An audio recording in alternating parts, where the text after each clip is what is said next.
Bem-vindos a mais uma edição do Saiba Mais, com o Pedro Vieira. Hoje a gente vai mergulhar fundo em um dos textos mais reveladores da Bíblia para responder uma pergunta que muda tudo.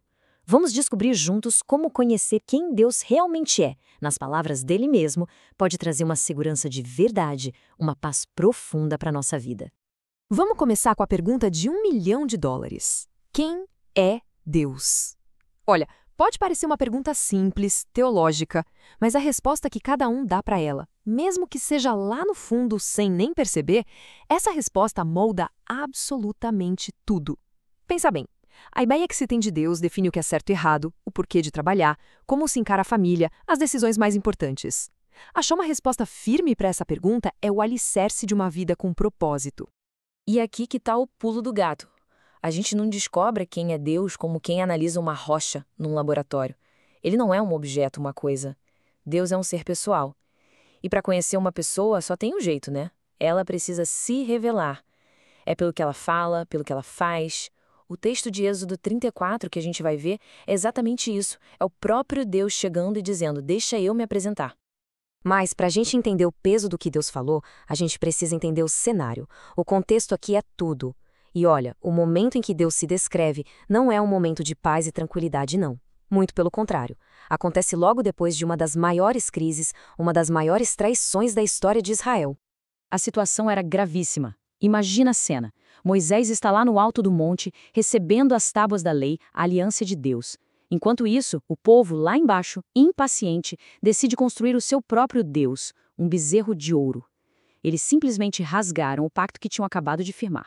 A coisa ficou tão séria que Deus ameaçou destruir todo mundo ali mesmo. Foi a intercessão de Moisés que evitou uma catástrofe. E é nesse clima tenso, de traição e perdão, que Deus decide se revelar. E a primeira atitude de Deus aqui já é surpreendente. Depois de uma rebeldia dessas, o que a gente esperaria? Distância, né? Se virem aí. Mas acontece exatamente o oposto. Deus não chama Moisés para subir mais. É o próprio Deus quem desce, ele se aproxima, ele fica ali junto de Moisés. O rei do universo se inclina para ficar perto do seu servo.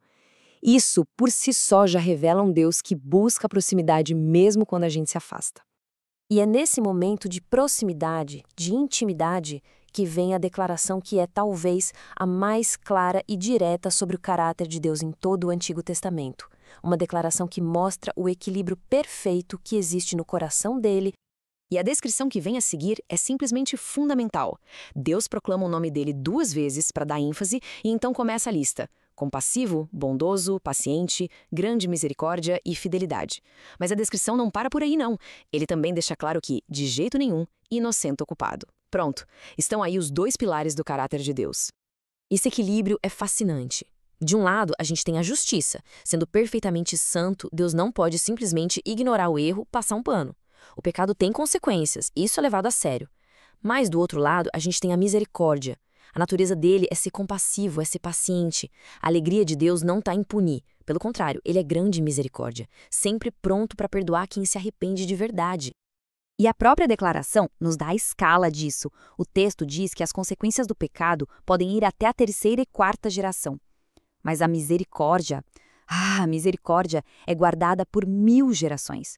A proporção é incomparável. Isso não apaga a justiça dele, de jeito nenhum, mas mostra para que lado o coração dele pende. A inclinação natural de Deus é ser misericordioso. Ele é perfeitamente justo, mas ele tem prazer na misericórdia. Ok, então sabendo disso, sabendo quem Deus realmente é, como é que isso se transforma em segurança para o nosso dia a dia? Como essa verdade vira algo prático? Vamos ver 4 fundamentos que nascem desse conhecimento. Então, essa verdade se desdobra em 4 bases para uma vida segura. Primeira, estar em aliança com Deus. A segurança começa quando se entra nesse relacionamento, aceitando a misericórdia que ele oferece que, por sinal, é o que satisfaz a justiça dele. Segunda, imitar o caráter dele. Isso significa parar de criar um Deus na nossa cabeça do jeito que a gente quer e buscar refletir o caráter que ele mesmo revelou, buscando esse equilíbrio entre justiça e compaixão na nossa própria vida. Terceiro, descansar na misericórdia, sem abusar dela. É entender que a paciência de Deus não é um passe livre para o erro, mas um convite urgente ao arrependimento. É correr de volta para ele e não se acomodar na falha. E por fim, seguir com confiança. Com a certeza de que Deus é bom e fiel, é possível caminhar pela vida com a segurança de que Ele jamais abandona os seus. Resumindo tudo, essa revelação de Deus nos dá 3 verdades essenciais para a nossa segurança. Ele é santo, e isso nos dá um norte, uma direção para guiar a nossa vida. Ele é misericordioso, e isso nos dá a chance de sempre recomeçar, porque Ele está pronto para perdoar. E Ele é fiel, o que nos dá uma paz imensa, a promessa de que Ele nunca, jamais vai nos abandonar. Portanto, a conclusão é esta. A segurança de verdade na vida não vem de ter tudo perfeito, de não ter problemas. Isso não existe. A verdadeira segurança vem de conhecer a fundo o caráter daquele que está no controle de todas as coisas. Conhecer o Deus que é, ao mesmo tempo, perfeitamente justo e infinitamente misericordioso, isso sim, nos dá um chão firme para pisar. A questão que fica é: como seria uma vida vivida não com base no medo do que pode acontecer, mas na confiança de quem está no controle?